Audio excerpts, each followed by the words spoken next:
These are the 2 ways of doing it and approaching it that has been proven to be successful. Good day C3 parents, I'm your coach Karien Pitout, and today we are going to talk about how to potty train our kids. Welcome. If you're new here, kick off your shoes, make yourself comfortable, maybe hit that subscribe button, ring that bell so you get more notifications. We love to hear from you. This is a community, and if you find value in this video, hit that like button. So let's dive right into our conversation about how to potty train our kids. Now, one of the important things that we need to remember when we talk about potty training kids is we need to understand that kids, usually the norm is they start potty training or start showing signs of readiness between the ages of 18 months and 3 years of age. Some kids maybe even older. There is certain things that we need to take into account, that there is neurodiversity, there is certain disabilities, which means a child may never potty train and may go through life in diapers for the rest of their life, or there may be even kids that potty train much older than the age of 3. This is basically, it doesn't matter what age your kid is, if you want to potty train them, these are the 2 ways of doing it and approaching it that has been proven to be successful. The first method is the 3-day method. This method is usually used when parents have really reached the point where they're up to here with changing diapers. There's a lot of societal pressure to get their child to potty train, or their child has shown signs of readiness but they want to get it over and done with. Right. It usually means that you've got 72 hours. What's recommended is that you do it from Friday through to Sunday, and what happens is you go about a week or 2 before to do this. You go buy a potty, you let your kid pick the potty, and then you start the potty training thing. You let them play with the potty, and then on the Friday you start with no diapers at all. They wear underwear. Just a heads up, be aware that underwear sometimes still feels like a diaper and increases a chance when you're doing potty training. It increases the chance that your child will have accidents in their clothing. Sometimes it's a benefit, sometimes it actually creates a space where the child will start resisting. If you start potty training before your child is truly ready for it, can create a lot of stress. And also know that when number one, or peeing in a potty is much easier for kids than pooping, because pooping is a solid, and psychologically a lot of kids think of the solid of their poop as something that is part of them, and that they will be scared to potty in the potty, or to poop in the potty, or to poop in the toilet, because they have a physical psychological connection with.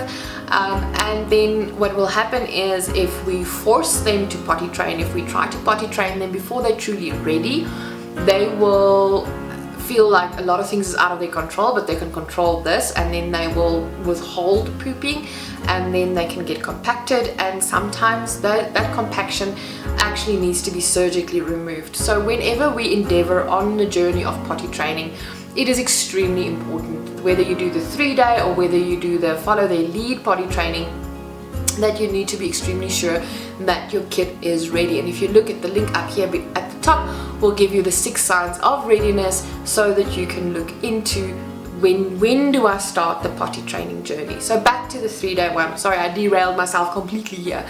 So back to the 3-day potty training. So you start on the Friday, or whatever, you start on a day, whichever day you pick.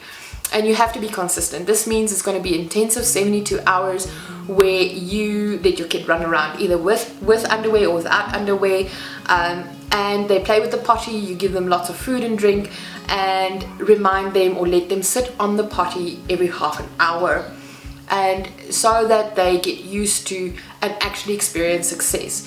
Because up until the point where they don't wear a diaper anymore, they have never experienced success with peeing in a potty. And when they finally see that result, we praise them. We go pour if they use a potty and not the toilet itself, we pour the urine into the toilet. You let them flush it. You go through all the rituals of using the toilet room.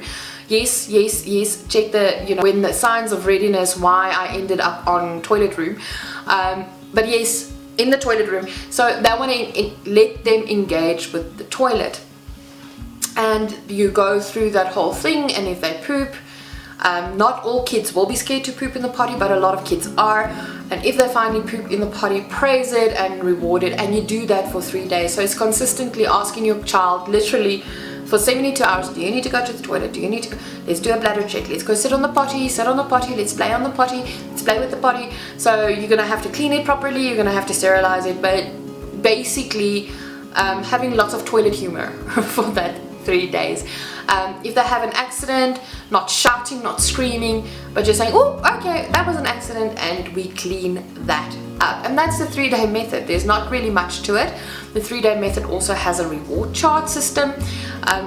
Reward chart systems, usually I am not very comfortable with it, but it works really great in the sense for potty training because it's got a beginning and it's got an end. It's not a life moral value kind of chart. It's literally just a reward system to help our kids see, oh, I'm being rewarded, but praise is usually enough as well. If your child is showing like being scared of pooping on the potty, some kids will ask for a diaper when they need to poop, but otherwise they're fine with just wearing underwear. Accommodate that, because pooping in the potty or in the toilet is really a significant mental step that your child has to take, and it takes time. It really does take time for kids to be okay with flushing away. I know for a very long time with our kids, we couldn't flush the toilet when they pooped in the toilet. They first wanted to look at it, first inspect their poop, and it was a nightmare, you know, having to like flush it, like negotiating with them. We did use a reward system there, in the sense that every time that they pooped on the toilet and they flushed away their poop, then they would have to wash their hands, and then they would get a lollipop or a red sucker. And we actually joked and said they're gonna become like Pavlov's dogs when they're adults, like see red suckers and go, oh, I need to poop. Anyways, so no, they don't look at life that way anymore. So, or at least, but yes, we had to endeavor in that direction. We tried the 3-day potty training with our eldest. He is neurodivergent, and it really didn't take well.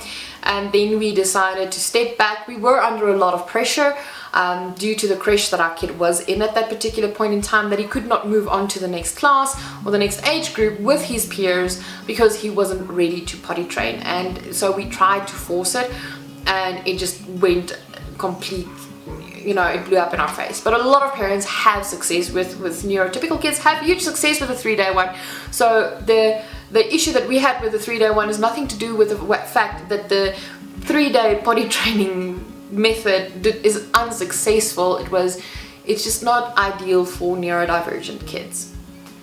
Alright, now the second one is the follow our kids lead, which we've done now with both our kids after our disaster with our neurodivergent kid. I do understand that following their lead for potty training girls, because of the way that the genitals of girls is exposed and all of that, it makes them more prone to UTIs. So just give them underwear to wear. But we did the naked man or the naked kid. And we were fortunate that we are living in a space where our kid can run around in the yard, where nobody can see their nakedness, so we could still protect them, but they could still potty train. But ideally spoken, let your kid run around naked when they show their signs of readiness. Follow their lead and let them run around naked, and let them see what their body does. And then also every now and again just say, hey, you need to do a bladder check, do you need to pee, and take them to wherever. And then with the pooping, please do it in the toilet, please do it there. Yes, we did pick up poop from the grass, because that is how they learn. It's like, oh, okay, that happened, and we picked it up and we threw it away, and we still like flushed it away, and we still had a conversation about that. And gradually but surely they got to a point where they used the toilet. And yes, we rewarded the pooping on the toilet, because our youngest was extremely scared of the toilet, and he didn't like to sit on the potty itself because he wanted to be a big boy like his brother. So we directly trained on the toilet, and following a kid's lead actually helps you to train directly on the toilet. You can get those little steppies, and that's one of the videos that we will have, where we actually talk about the different tools that you have for potty training. We'll talk about reward charts in that one as well. And we use little steppies with a little seat and handles that goes onto the toilet. Initially it felt very unstable. We had to jiggy it a bit and get it to fit right, but it fit right, and that is how we potty trained our kids, and we basically all toilet trained them, letting them follow their lead, them removing their diapers and saying we don't want to wear our diapers anymore, I want to wear underwear, and getting them through that. But one of the most important things, and I think this is what I'm going to end the video on, one of the most important things that we need to understand about potty training, first of all, it's a milestone. It's something that a child needs to be ready to do. Yes, a child needs to be ready to do it. And the second thing is to understand that stress, job changes, career changes, any stress that the parents have, or like even just moving house or getting another sibling, can actually cause regression in potty or toilet training.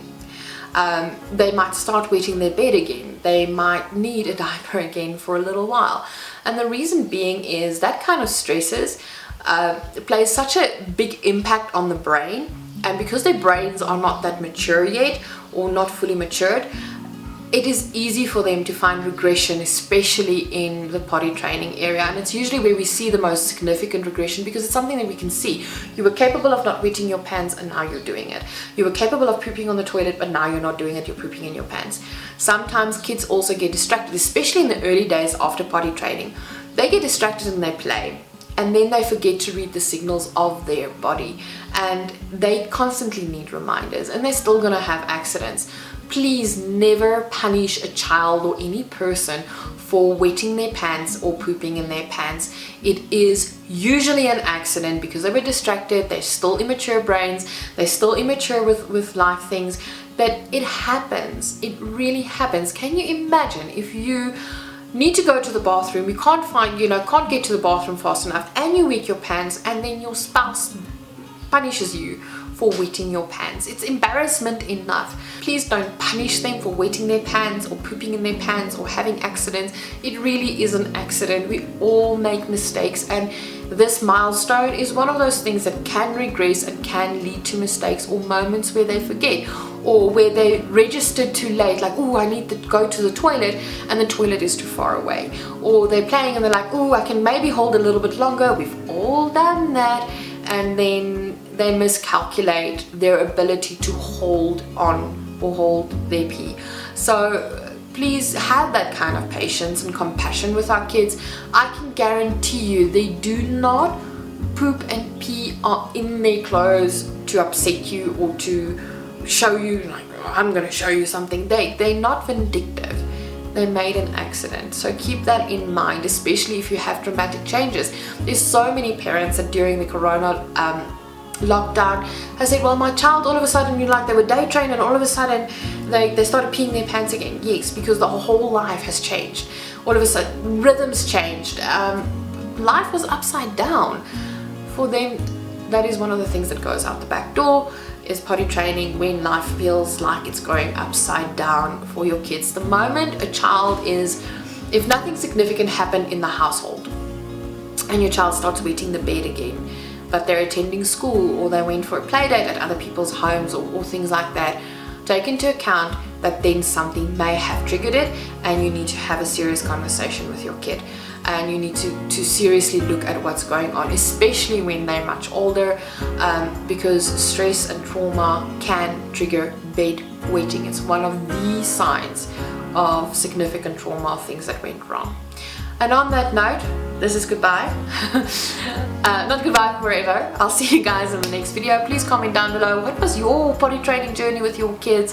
What other advice would you like to add for other parents? We love to hear from you. Hit that like button if you found this video valuable. I will see you guys again, and I love you, and have an absolutely gorgeous and beautiful day. Cheers.